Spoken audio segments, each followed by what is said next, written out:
Dr. Williams, yes, I want to have a conversation with you about your leadership. When we think about the work that we do and who we are as leaders, what would you say are your core values or things that are important to you? What's important to me, number one, is to lead with humility. Humility basically keeps me grounded and with a keen awareness as to how I got here, what was given to me in order to share with others. It's not about titles, and it's not about position. Another value that I have is professional courage. Sometimes when you're leading, you're going to have to do it alone or be the first to step out. I believe in the higher power and the creator having us here for a particular reason and purpose. In order to actually do what you're called to do, sometimes you have to be the first. Sometimes you have to be willing to step out. And so you have to have the fortitude to actually press forward. So professional courage. Another value that I have is vulnerability.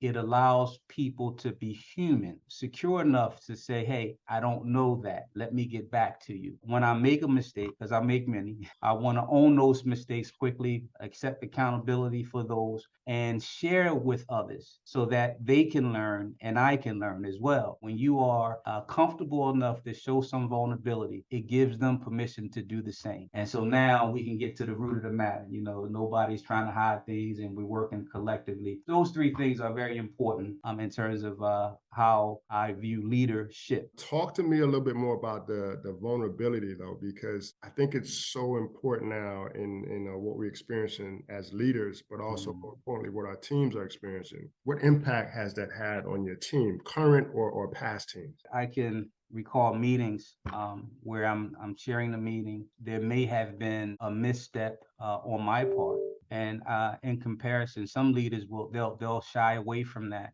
But I lean into it because I want my team to know that it's okay to make mistakes. If I'm courageous enough to say, you know what, I dropped the ball there, then the folks who are following me or the folks who are on my team, it gives them that grace to do the same. And also asking for help. There's situations where I have to go to other resources or other people. Vulnerability helps you move the needle on trust, and that strengthens the relationship, the working relationship. You work in one of the most challenging fields, juvenile justice. You also work in a city where I know many leaders are trying to come together, put their heads together to solve some very complex problems that's common to many cities. Why do you keep going? What drives you?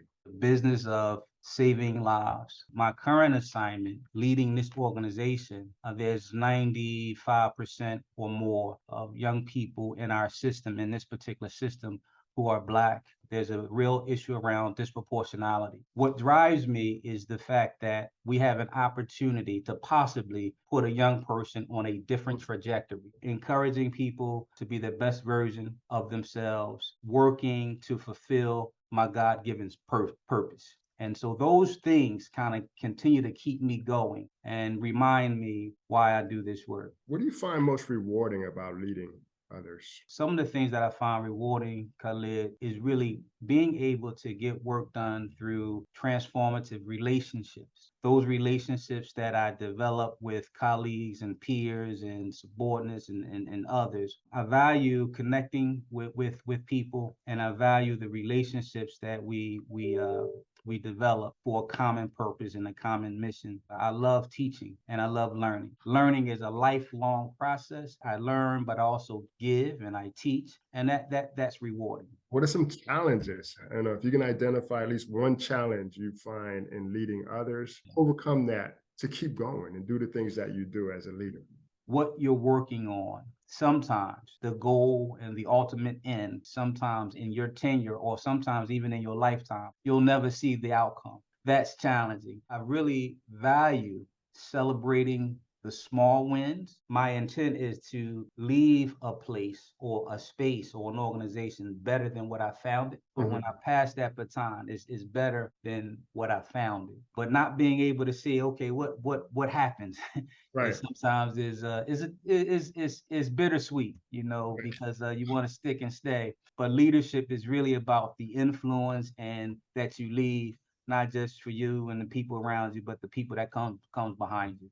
So if I'm fulfilling my purpose, I know that this is not by coincidence. I'm going to give it 110% because it's not about me seeing the end. It's about the collective moving towards that ultimate goal. We're walking on the footprints of others who came before us. Yes, sir. And if we were to fast forward 20 years from now, what impact did you have on the Black community and communities at large? One of the things that I try to do is not to dictate, but model and be an example for others. Some of the foundations of leadership is I had vision. I was a part of a team that laid foundation, acknowledging the fact that there were folks that came before me that actually paved the way for opportunities for me. And so I have an obligation to also do the same. So laying foundation and creating a framework with others. Leadership is about serving others, not for individual gain, but for the gain of and the advancement of the collective. And that's the heritage and the history that I believe we stand on. When I was reading your bio and you had hotline guided decision making as a part of, one of your first projects, right? Or one of your first major projects. What are some things, that sowed some seeds for things to happen within the child welfare system? What are some things that resulted because you were there, because you led that initiative? The hotline guided decision making for Philadelphia Department of Human Services is a standardized way of making decisions to screen families in who needed support through a mandated office or agency, and screening young families out who did not need that level of support. And everything that I talked about in terms of professional courage, serving others, and in terms of celebrating those wins, those small wins, I actually experienced that on the ground. And it really went a long way in changing the system. The system is a little better because of the great team that we had to move the needle on that. You saw some impact, right? People of color. Yeah. Part of what we were able to do was develop criteria, if you will, around how we view families. A lot of families, as a result, were screened out and not accepted into a heavy-handedness of a system, a mandated system, and were able to receive services in their community. I'm probably most proud of that. African-American leaders such as you, Dr. Gad Williams, who are doing things behind the scenes that's having positive impact on our communities. We don't hear about it often now. So definitely, I want to appreciate, what you're sharing. Someone was to come to you right now and say, hey, Dr. Williams, I'm interested in leading. Right? I know you have a legacy of leadership, and you were to sit that person down, that person sat down with you. Some lessons you would take away based on your own experience as a leader. The first thing I would tell somebody entering this field, which is a human service field, helping people, is prioritize taking care of yourself.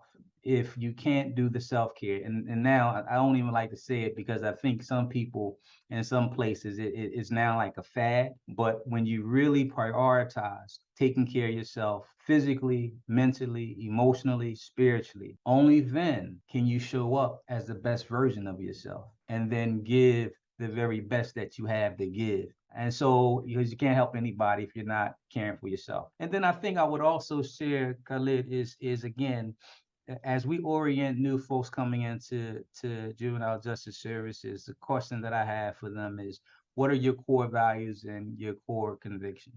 Stay true to who you are. Stay true to yourself.